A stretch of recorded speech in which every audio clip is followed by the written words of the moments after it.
Lippman is a foreign policy expert and geopolitical analyst, and he joins us now. So great to have you in studio here. Good to be here. First off, let me ask you this. Has Iran miscalculated President Trump during this ceasefire? I believe so. They're just filled with arrogance, hubris, and that will work out well for us. The big concern here is that we may forget the main reason for going to war is to make sure Iran doesn't get a nuclear weapon. And we have to take care of Pickaxe Mountain because there have been verifiable reports that they're reconstituting their nuclear program there. And what would that mean, given the eagle eye that President Trump maintains on the country? Well, just get the International Atomic Energy Committee. Just get them to go visit. It's all you have to do. If they say there's nothing there, good enough. But the reports seem to suggest that they're rebuilding, and that should be a significant alarm for us. So the president says that Iran is back at the table. Do you believe that they're actually back at the table in good faith efforts? Of course not. I'd like to think so. Nobody wants war. But they're not going to give up control of the Strait of Hormuz. They have found strategic leverage that they feel may even be more valuable to them than a nuclear bomb. And they're not giving up their nuclear weapons. So they're not interested in peaceful resolution of this conflict.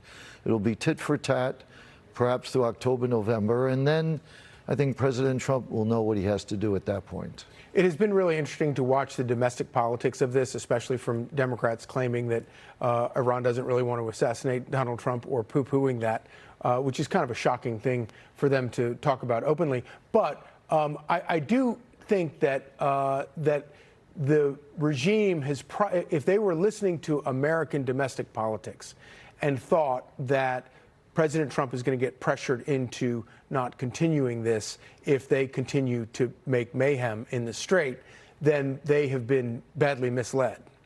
That's right. And it's arrogance of Democrats to think they know better what our adversary means in their own words. They want to murder President Trump. They've made it very clear. And they want to destroy the United States. And I think either they're so obsessed with hating President Trump that they can't see beyond that hatred and see that this is an enemy of America, and we're all Americans, and we need to do something so that we protect our children and our grandchildren for the future. Do you think that rhetoric from Democrats here does lasting damage? Absolutely.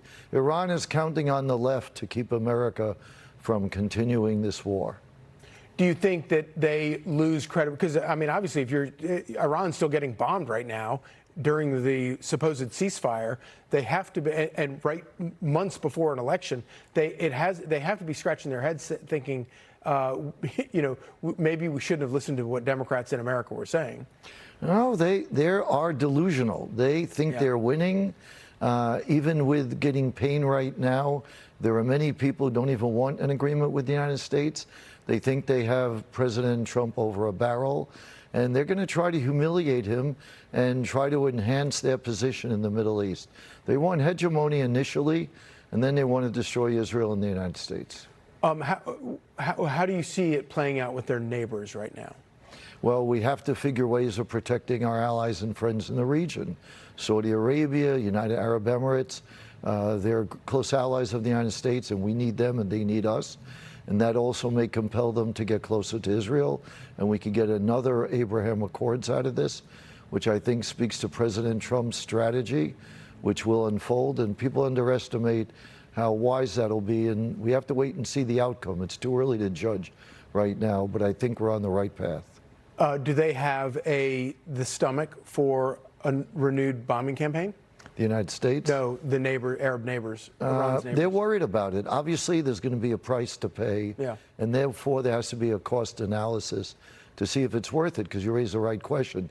Iran will attack the energy infrastructure of Saudi Arabia and the UAE heavily, and that's a challenge. And even though we destroyed 70–80%, it still may leave 1,000 or 2,000 missiles. So President Trump was right when we did devastate their military, but they still have some left, and we're seeing the damage from that. Real quick, we saw over the weekend the protesters in the streets calling for the assassination of Donald Trump. Where are the anti-regime protesters? They're waiting. They're afraid. You know, that's the missing piece. You raised exactly the right thing. We need to do something to help the people of Iran. Many of them have been killed. Many have been killed, and they're still traumatized by that. It was just an incredible massacre. So I think at the end of the day, though, they're chomping at the bit and waiting for the right moment to rise up. Harley Lippman, thank you so much.